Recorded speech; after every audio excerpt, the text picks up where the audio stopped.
Meus queridos, chegamos à análise do 8º episódio da segunda temporada de Fiona e Cake, o inseto que cantava. É um episódio que não traz nada de novo ou surpreendente, mas que dá algumas respostas ao que eles construíram até agora. Sinceramente, eu esperava mais, mas também não foi um episódio ruim. Mas enfim, estamos chegando no final dessas nossas análises. Se você ainda está acompanhando, muito obrigado. Meu último vídeo do episódio 7 está indo bem mal, na verdade. Então, se vocês puderem me ajudar assistindo os outros vídeos, deixando seu like, comentário, se inscrever no canal, isso sempre me ajuda muito, beleza? Mas é isso, sem enrolação, bora pro vídeo. E o episódio começa novamente com um flashback, um estilo de animação completamente diferente, contando a história da origem dos Magos Verdes. Algo que já dava para supor que tinha acontecido, mas aqui eles só confirmam de um jeito bem simples, na verdade. Existiam esses 3 ladrões na floresta que não eram tão bons assim, na verdade, até que o espírito da floresta aparece para eles e os guiam até esse ser mágico que daria os poderes que eles tinham. Só que se esse ser se afastasse, eles acabavam perdendo seus poderes. E é aí que eles decidem aprisionar a criatura, mantendo a fonte dos seus poderes como um segredo.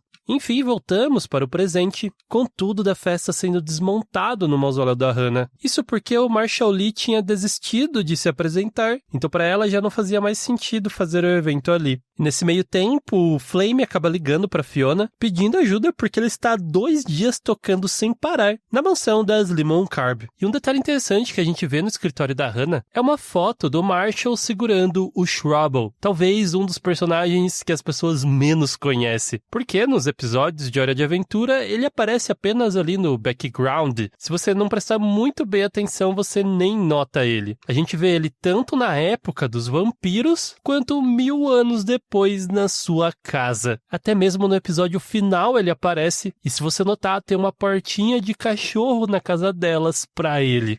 Mas como ele viveu todo esse tempo... Bom, a história dele está num livro, Marcy Super Secret Scrapbook, do qual eu usei muita informação para fazer a história completa da Marceline. Se vocês quiserem ver melhor, eu tenho um vídeo contando tudo. Tem muitos detalhes que não aparecem na série e continua sendo canon para o desenho. E pouca gente sabe disso. Mas, só para resumir, ela basicamente usa o Enchiridion para transformar o Shrubble em uma parte fantasma. E assim ele meio que ficou imortal. E aí, do nada, aparece uma bolha mágica envolvendo a Fiona e a maga, e elas são transportadas para a sala do julgamento do Orble, acusadas pelo crime de terem matado a coruja cósmica. Vários seres cósmicos estão lá no julgamento, todos muito bravos pelo que aconteceu, e é muito legal ver o deus da festa ali no meio também. E aí a gente descobre que esse crime foi denunciado pelo Scrab, que conta que estava na sala procurando pela coruja cósmica e acabou vendo as duas colocando seu corpo dentro do relógio. E nisso temos algumas referências também. A primeira cena que aparece é de Rumble Jaw, que é meio difícil de explicar, porque aparentemente isso é um concept e um nome fictício que todos os produtores de Hora de Aventura usavam na época que eles estavam produzindo os especiais de Distant Lands. E aí, por algum motivo, eles fizeram esses concept arts e usavam esse nome para se referir a esse projeto. E aqui a gente vê que ele ganhou um espacinho dentro do universo de Hora de Aventura. Depois vemos uma realidade que o Finn e o Jake são carros, mas enfim, eles também acabam contatando o Prismo, que está mais depressivo do que nunca, dizendo que perder o Jake foi difícil, mas perder a coruja cósmica tá sendo simplesmente o fim para ele. E aí cortamos para o DJ Flame tocando para as Lemon Carb.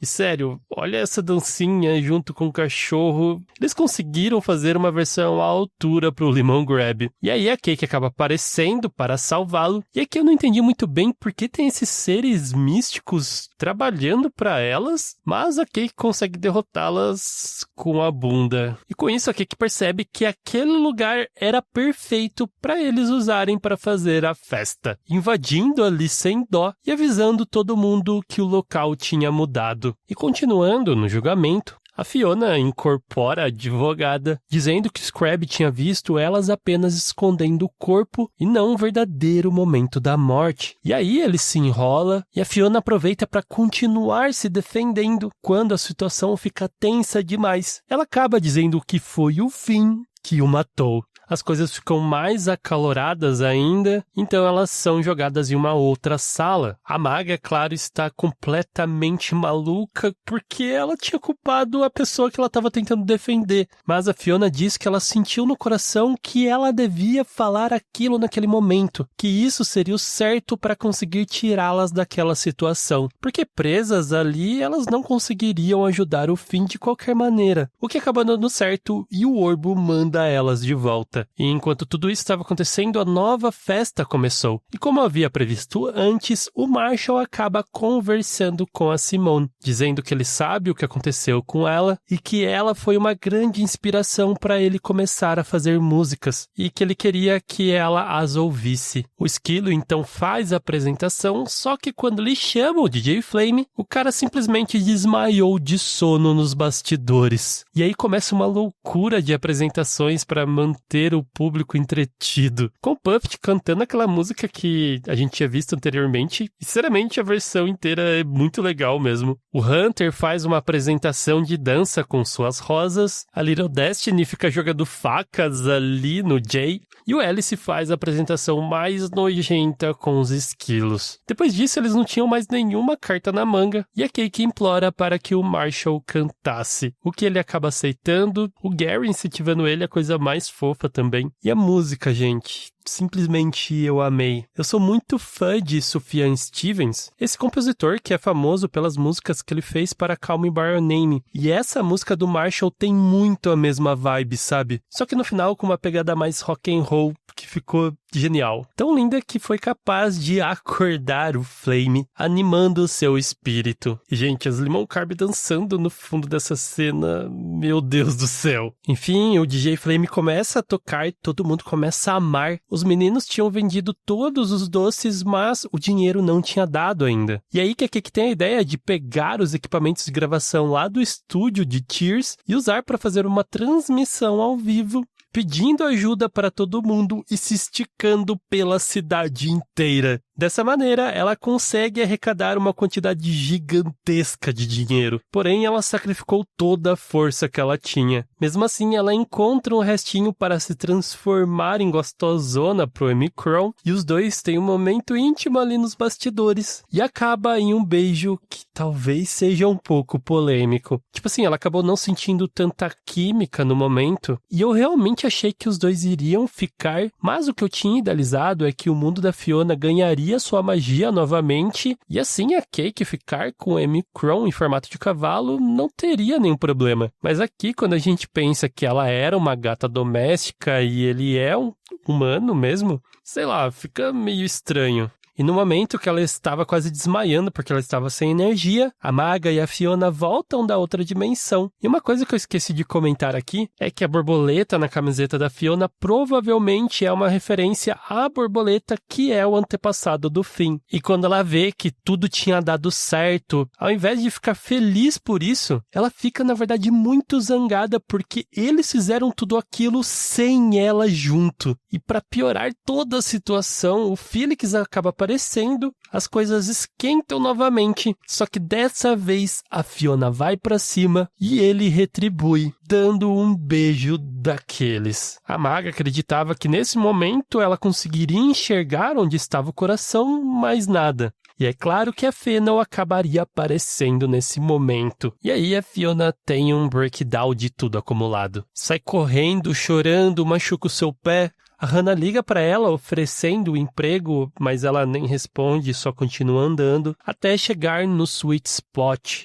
lembrando dos momentos e sendo extremamente egoísta, dizendo que ela deu de tudo para o sonho deles e agora eles fizeram as coisas sem ela. Sem pensar muito, ela pega o trator, começa a destruir algumas coisas, no meio do caminho percebe o que ela está fazendo, tenta desviar, mas acaba derrubando a van do Marshall em cima do trailer, percebendo a grande burrice que ela tinha feito. E nisso a maga que vinha atrás dela percebe que o verdadeiro coração da floresta eram todas essas rosas que o Hunter cuidava. Era algo que eu tinha percebido, esse cuidado do Hunter com elas. Todo episódio elas apareciam em um vaso quebrado e depois ele cuidando, replantando. E só um detalhe aqui de como a Cake ficou fofinha no pescoço dela. Enfim, ela tenta fazer o ritual, mas não dá certo. Ela percebe que não está conectada com o coração. Então ela decide tentar entrar na mente da Fiona novamente. E aí cortamos para o Simon, a Márcia e a Jujuba, que usando a técnica da venda conseguem chegar até o coração,